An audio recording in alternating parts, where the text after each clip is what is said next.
చక్రవర్తి ఆకాష్ను అవమానిస్తుంటే భానుకి విపరీతమైన కోపం వచ్చేసింది. దాంతో అతన్ని కొట్టడానికని కూర్చున్నవాడల్లా పైకి లేచాడు.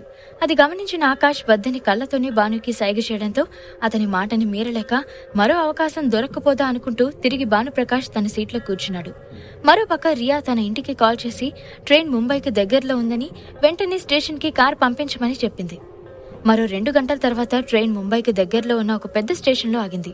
అక్కడ చాలా మంది రోజు కూలీలు, ఆఫీస్కి వెళ్లే జనం, ముంబై కాలేజెస్లో చదివే స్టూడెంట్స్, టీచర్స్ ఇలా రకరకాల జనం ఎక్కడంతో ఆ ట్రైన్ మొత్తం కిక్కిరిసిపోయింది. అంతవరకు ఖాళీగా ఉన్న కంపార్ట్మెంట్ ఒక్కసారిగా ఫుల్ అయిపోవడంతో రియాకి ఊపిరాడలేదు. మరోపక్క చక్రవర్తి పరిస్థితి కూడా అలానే ఉంది. ఆ జనం శరీరాల నుండి వచ్చే దుర్వాసన, కొంతమంది ఆడవాళ్లు పాన్ నములుతూ ఉంటే మరికొంతమంది మగవాళ్లు డోర్కి దగ్గరగా నిల్చుని సిగరెట్ కాల్చుతున్నారు. కానీ ఆ పొగ బయటికి వెళ్లకుండా రివర్స్ కొట్టి మళ్లీ బోగిలోకి వస్తుంది. ఇదంతా చూస్తుంటే ఆకాష్కి కూడా కాస్త ఇబ్బందిగా అనిపించింది. ఆ వాసన నిజంగానే భరించలేనట్లుగా ఉంది. అతనికి అలా ఉంటే ఇంక రియా పరిస్థితి మరీ అధ్వానంగా ఉంది. అప్పటికే ఆమె మొహం పాలిపోయింది.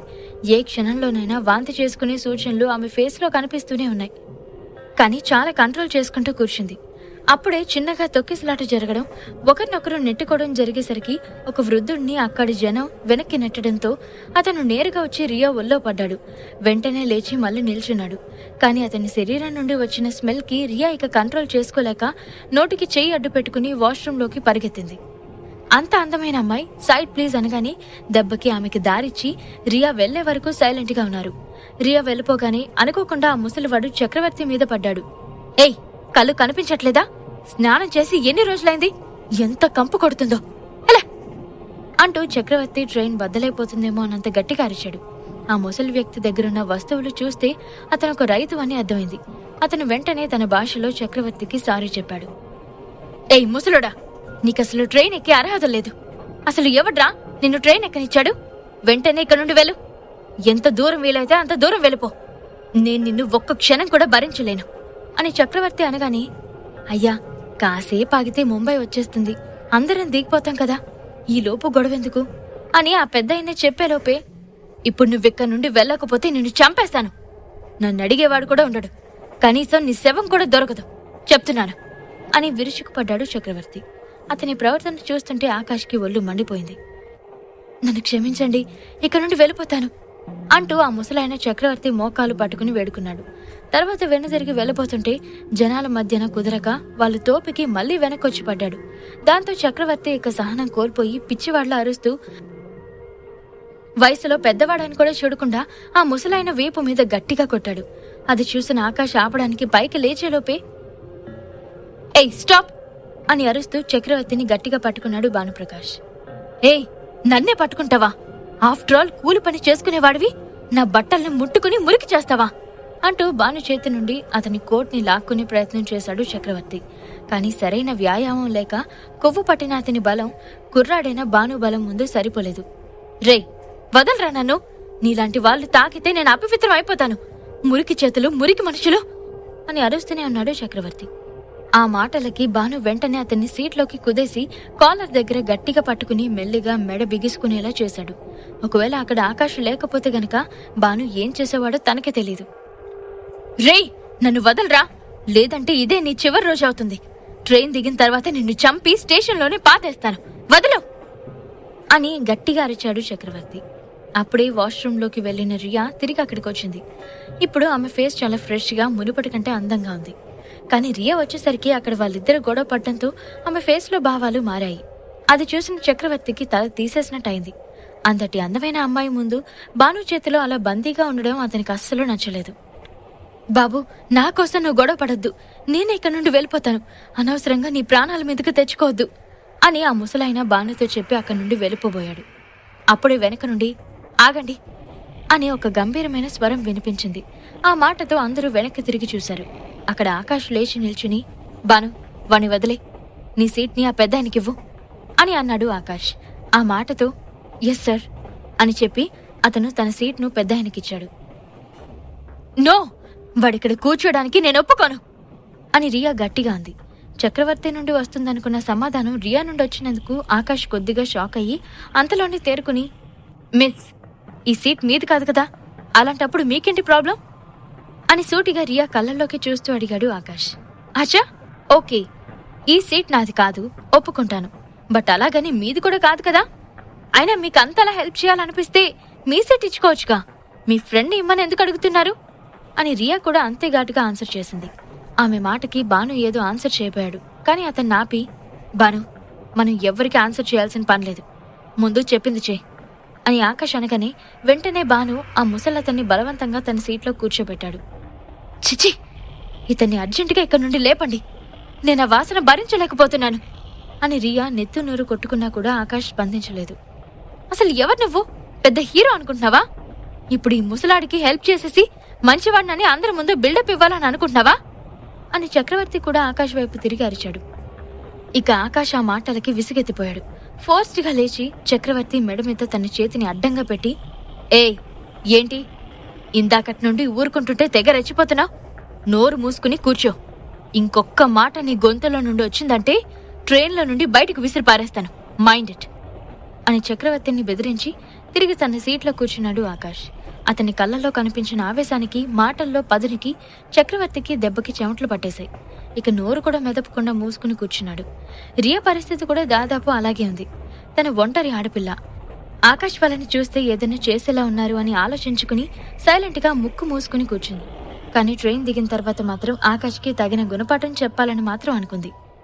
తాత, ముంబై ఎందుకు వెళ్తున్నావు? అక్కడ పనిచేస్తావా అని ముసలాయనతో ఆకాష్ మాట కదిపాడు. లేదు బాబు, నా కొడుకు హాస్పిటల్లో ఉన్నాడు, వాణ్ణి చూడ్డానికి, ఆపరేషన్ చేయించడానికి వెళ్తున్నాను అని ఆ ముసలాయన చెప్పాడు. అప్పుడే ఆకాష్ కళ్ళు అతని చేతిలో ఉన్న బ్లాక్ కలర్ బ్యాగ్ మీద పడ్డాయి. అది గమనించిన పెద్దాయన ఆ బ్యాగ్ని ఇంకా గట్టిగా పట్టుకుంటూ ఆకాష్ వైపు భయంగా చూశాడు. ఆ బ్లాక్ కవర్లో డబ్బులున్నాయని, అందుకే ఆ పెద్దాయన అంత భయపడుతున్నాడని ఆకాష్కి అర్థమై చిన్నగా నవ్వుకున్నాడు. ఆ డబ్బులు ఆకాష్కి మహా అయితే 1 గంట సంపాదన, కానీ అతనికి మాత్రం ఏడాది కాలపు పొదుపు. అందుకే అంత జాగ్రత్త. నిజానికి ముసలాయనకి భానుప్రకాష్ సీట్ ఇవ్వమని ఆకాష్ ఎందుకు చెప్పాడంటే, ఆకాష్కి రియాకి మధ్యన ఒక అతనున్నాడు. అతని ఫేస్ చూస్తే ఆకాష్కి అంత నమ్మకంగా అనిపించలేదు. అందుకే మళ్ళీ తన సీట్లో అతన్ని కూర్చోబెడితే ఆ డబ్బులేమైనా పక్కన వ్యక్తి కొట్టేస్తాడేమోనన్న అనుమానంతో భాను ప్లేస్లో కూర్చోబెట్టాడు. ఇది తెలియని అక్కడి జనం ఆకాష్కి పొగరు అని రకరకాలుగా మాట్లాడుకున్నారు. ముంబైకి దగ్గరగా ఉండగా చక్రవర్తి మొబైల్ రింగ్ అయింది. సార్, కార్ స్టేషన్ బయట ఉంది అని అవతలి వ్యక్తి నుండి ఒక అతను చెప్పగానే, ఓకే, అక్కడే ఉండండి, కాసేపట్లో ముంబైకి చేరుకుంటాను అని చెప్పి కాల్ కట్ చేసి తన కోసం కార్ ఆల్రెడీ వచ్చేసిందని, అది తన రేంజ్ అని గర్వంతో ఆకాష్ వైపు భాను వైపు చూశాడు చక్రవర్తి. ఏయ్, నా మనుషులు స్టేషన్కి వచ్చారంట, దిగిన తర్వాత చెప్తాను మీ సంగతి. ఇప్పటికే నా కాళ్ళు పట్టుకునే అవకాశాన్ని కూడా మీరు కోల్పోయారు, మిమ్మల్ని చంపకపోతే చూడండి అని చక్రవర్తి తన చూపుడు వేలుని చూపించి బెదిరించాడు. అతని మాటకి ఆకాష్, భాను ఇద్దరూ రియాక్ట్ అవ్వలేదు. కానీ ముసలాయన మాత్రం చక్రవర్తి వైపు తిరిగి, బాబు, ఎందుకంత కోపం? వాళ్ళు చిన్నపిల్లలు, ఏదో నాకు సహాయం చేద్దామని మీతో గొడవ పెట్టుకున్నారు, దయచేసి వాళ్ళని క్షమించండి బాబు అని బ్రతిమలాడాడు. రే ముసలోడా, నోరు మూసుకుని కూర్చో. అయినా వాళ్ళ గురించి అడుగుతున్నావు కానీ నీ గురించి అడగవేంటి? నేను నిన్ను కూడా ప్రాణాలతో వదలను అని అన్నాడు చక్రవర్తి. అతని మాటలకి ముసలాయన వణికిపోయాడు. తాతా, భయపడకు, నీ మీదెవ్వడూ చెయ్యి కూడా వేయలేడు, నన్ను నమ్ము అని ఆకాష్ నమ్మకంగా చెప్పడంతో అతను కొంచెం కూలయ్యాడు. మరోవైపు రియా తన తల్లికి కాల్ చేసి కార్ స్టేషన్కి వచ్చిందో లేదోనని కనుక్కుంది. అమ్మా, నేను కొంతమంది వెధవలతో జర్నీ చేస్తున్నాను, నాకు అస్సలు కంఫర్టబుల్గా లేదు, అర్జెంటుగా కార్ పంపించు అని తన తల్లితో గుసగుసగా చెప్పి కాల్ కట్ చేసింది. అప్పుడే ఎవరో ముంబై స్టేషన్కి వచ్చేసింది అని అరవడంతో అందరూ కిటికీలోంచి బయటికి చూశారు. స్టేషన్ దగ్గర పడిందని అర్థం కాగాని ఎవరి లగేజ్ వాళ్ళు తీసుకుని దిగడానికి రెడీగా ఉన్నారు. బాబు, త్వరగా పరిగెత్తు, రైల్వే స్టేషన్లో పోలీసులుంటారు, నువ్వు వెళ్లి త్వరగా వాళ్ళని కలువు, ఈ మూర్ఖుడు నిన్నేదైనా చేస్తాడేమో అని ముసలాయన ఆకాష్ని చూసి కంగారుగా అన్నాడు. అబ్బో, ఈ ముసలాడికి మీ మీద ప్రేమ బాగానే ఉన్నట్టుంది. అయినా రైల్వే స్టేషన్లో అయితే పోలీసులుంటారు, కరెక్ట్, బట్ బయటికి వెళ్లిన తర్వాత మిమ్మల్ని ఎవరు కాపాడతారు? ఎప్పుడూ స్టేషన్లోనే ఉండడానికి మీరేమీ పిచ్చివాళ్ళు కాదు కదా అని చక్రవర్తి ఎగతాళిగా అన్నాడు. తాతా, నువ్వు మా గురించి ఏమీ బాధపడకు, ఎలా తప్పించుకోవాలో మాకు తెలుసు, నువ్వు జాగ్రత్తగా దిగివెళ్ళు అని ఆకాష్ భరోసాగా చెప్పాడు. కానీ మీరు అని ముసలాయన పొడిపొడిగా మాట్లాడుతుంటే, తాతా, ముందు నువ్వు వెళ్ళు, మీ అబ్బాయి నీ గురించి వెయిట్ చేస్తూ ఉంటాడు, మా గురించి వదిలే, మేం చూసుకుంటామని చెప్తున్నాను కదా అని ఆకాష్ చెప్పేసరికి ఇక అతను ఏమీ మాట్లాడకుండా అక్కడి నుండి లేచి డోర్ వైపుకి కదిలాడు. అబ్బో, నీకు నా నుండి తప్పించుకునే ధైర్యం కూడా ఉందారా? కాసేపట్లో నా మనుషులు ఇక్కడికొస్తారు, అప్పుడు చెప్తాను మీ సంగతి అని చక్రవర్తి వెకిలిగా నవ్వుతూ అన్నాడు. అప్పుడే ట్రైన్ స్టేషన్లో ఆగగానే ఒకరి తర్వాత ఒకరు కిందకి దిగిపోయారు. అసలు చక్రవర్తి ఆకాష్ వాళ్ళని ఏం చేస్తాడో చూద్దామని రియా కూడా వాళ్ళ వెనకే వెళ్ళింది. స్టేషన్ నుండి బయటకు నడిచిన తర్వాత ఒక చోట కొంతమంది మనుషులు నిల్చుని ఉన్నారు. అందరూ కూడా నల్లగా, ఎత్తుగా, లావుగా, చాలా దృఢంగా, చూడ్డానికి భయంకరంగా ఉన్నారు. వారిని చూడగానే చక్రవర్తి నవ్వుతూ వాళ్ళ వైపుకు వెళ్లి అందరికీ షేక్ హ్యాండ్ ఇచ్చాడు. భయ్యా, ఎవడు నిన్ను ట్రైన్లో ఇబ్బంది పెట్టాడని చెప్పావు? ఎవడాడు? చూపించు, ఒక్క గుద్దుతో చంపేస్తాను అని ఆ గుంపులోని ఒక వ్యక్తి చక్రవర్తి వైపు చూసి ఆవేశంగా అన్నాడు. అదిగో అక్కడున్నారు చూడు, వాళ్ళిద్దరే.